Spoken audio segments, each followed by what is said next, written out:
गावाचा कारभार नेमका कोणाच्या हातात आहे? असा थेट आणि अस्वस्थ करणारा प्रश्न आज संपूर्ण राज्यात घुमतोय. कारण तब्बल 16,000हून अधिक ग्रामपंचायती एकाच दिवशी बंद ठेवण्याचा निर्णय म्हणजे साधा विरोध नसून ग्राम लोकशाहीच्या अस्तित्वासाठी दिलेला गंभीर इशारा आहे. शुक्रवारी गावागावात ग्रामपंचायत कार्यालयांची दारं बंद असतील, व्यवहार ठप्प असतील, पण या शांततेमागे सरकार विरोधात साचलेला प्रचंड असंतोष दडलेला आहे. निवडून आलेले सरपंच आणि लोकप्रतिनिधी बाजूला सारून एका शासकीय प्रशासकाकडे 5 ते 10 कधी कधी 20 गावांचा कारभार सोपवला जातोय. तेव्हा गावाच्या जमिनीवरचे प्रश्न फाईलमध्ये हरवून जातात आणि सामान्य माणसाला न्याय मिळण्याची शक्यता कमी होत जाते. रोजगार हमीची थकीत देयक, स्वच्छ भारत मिशनची रखडलेली बिलं, पूर्ण काम होऊनही न मिळालेला पैसा आणि मानधनासाठी वर्षानुवर्ष वाट पाहणारे सरपंच, या सगळ्यांचा संयम आता तुटलेला आहे. त्यामुळंच अखिल भारतीय सरपंच परिषदने सरकारला थेट सांगत आपला बंद आणि काम सर्वस्व थांबवण्यासाठी डोळं उघडण्याची वेळ आलेली आहे असं सांगितलंय. आज हा आवाज ऐकला गेला नाही तर उद्या गावांचा रोष आणखीन तीव्र होईल आणि त्याची जबाबदारी शासनालाच घ्यावी लागेल. नेमकं का बंद आहे हे सगळं ग्रामपंचायती, तेच आजच्या व्हिडिओच्या माध्यमातून आपण समजून घेणार आहोत. नमस्कार मंडळी, तुम्ही पाहताय सत्य पे सत्ता, म्हणजे थोडक्यात पण महत्वाचं.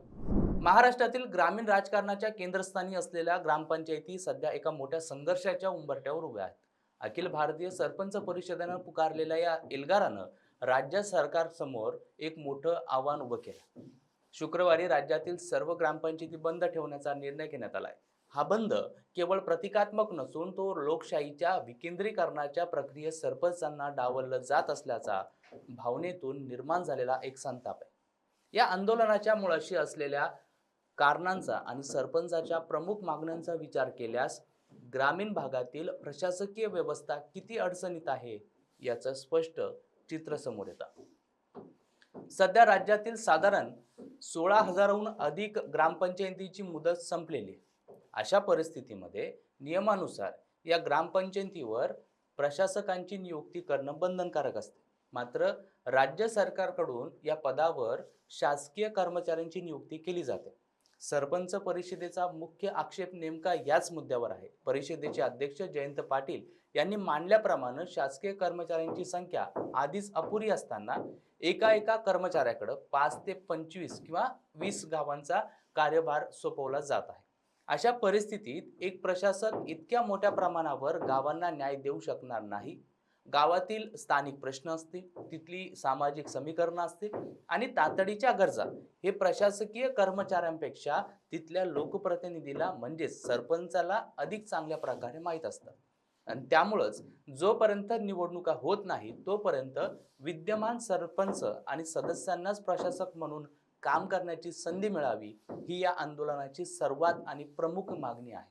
या मागणीला पुष्टी देताना सरपंच परिषदेनं इतर राज्यांचे दाखले देखील दिलेले आहेत. मध्य प्रदेश, झारखंड, उत्तराखंड आणि राजस्थान सारख्या राज्यांमध्ये जर सरपंचांना प्रशासक म्हणून नियुक्त केले जाऊ शकते तर महाराष्ट्रात असा कायदा का होऊ शकत नाही, असा सवाल त्यांनी उपस्थित केलाय.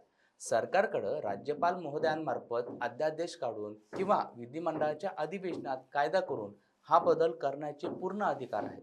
केवळ तांत्रिक कारणांचे आणि न्यायालयाचं नाव पुढे करून लोकप्रतिनिधींना प्रक्रियेतून बाहेर काढणं हे लोकशाहीच्या मूल्यांना धरून नसल्याचं परिषदेचं म्हणणं आहे. ग्रामपंचायतीच्या कामकाजात केवळ अधिकारांचाच प्रश्न नाही तर अधिकाऱ्यांच्या बरोबरच प्रश्नांचं देखील भडीमार या ठिकाणी आहे.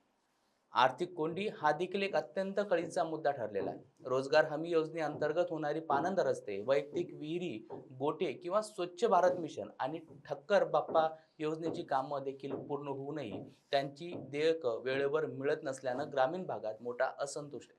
कंत्राटदार आणि लाभार्थी पैशांसाठी सरपंचाकडे तगादा लावत आहेत, तर दुसरीकडे सरकारी तिजोरीतून ही रक्कम सुटायला तयार नाही.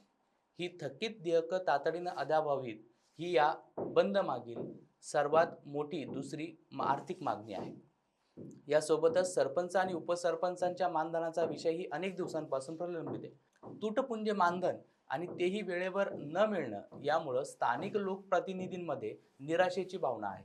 हे मानधन दरमहा नियमित मिळावं यासाठी पंचायत समितीपासून मंत्रालयांपर्यंत एक स्वतंत्र आणि सक्षम यंत्रणा असावी अशी आग्रही मागणी परिषदेनं केलेली आहे.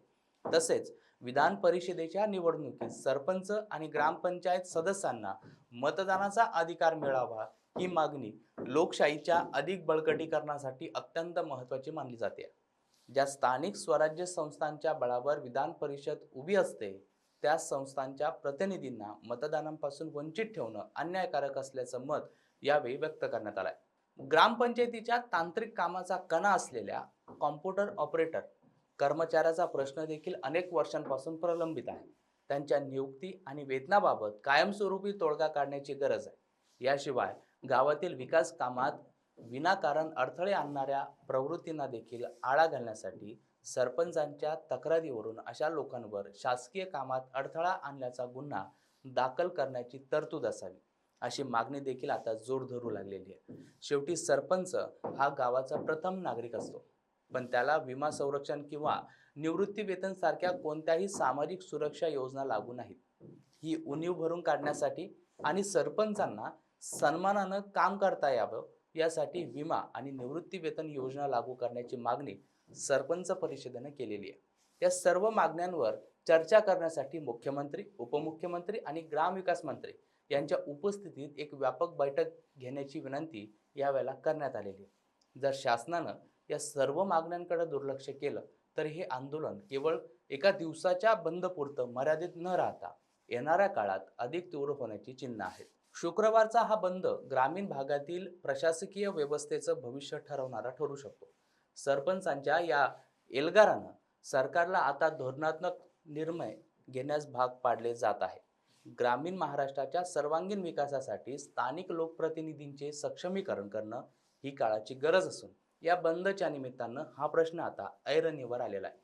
बाकी मंडळी, एक दिवस हा बंद पाळण्यात येणार आहे. सरपंचांनी उपस्थित केलेल्या मागण्यांसंदर्भात नेमकं तुम्हाला काय वाटतंय ते कमेंट करून आम्हाला नक्कीच कळवा. आणि अशाच माहितीपूर्ण व्हिडिओसाठी पाहत राहा सत्य पे सत्ता, म्हणजे थोडक्यात पण महत्वाचं. लग्न ठरलंय ना तुझं? आणि हे काय? अगं मला पीसीओडीचा त्रास आहे. कधीतरी हे सासरी कळेलच ना. मग त्याच्यामुळे मुलं होण्यात अडचण येते ना. हे एकतर पीसीओडी इतका गंभीर आजार नाहीच आहे आणि त्यावर सोपा उपाय आहे. आपल्या ईशाला लग्नाआधी असाच त्रास होता. तिने डॉक्टर चाटेज होमिओपॅथी क्लिनिक मध्ये उपचार घेतले आणि तिला आता 2 मुलं आहेत. डॉक्टर चाटेज होमिओपॅथी क्लिनिक, साइड इफेक्ट नसलेला होमिओपॅथीचा नैसर्गिक उपचार. 9545727107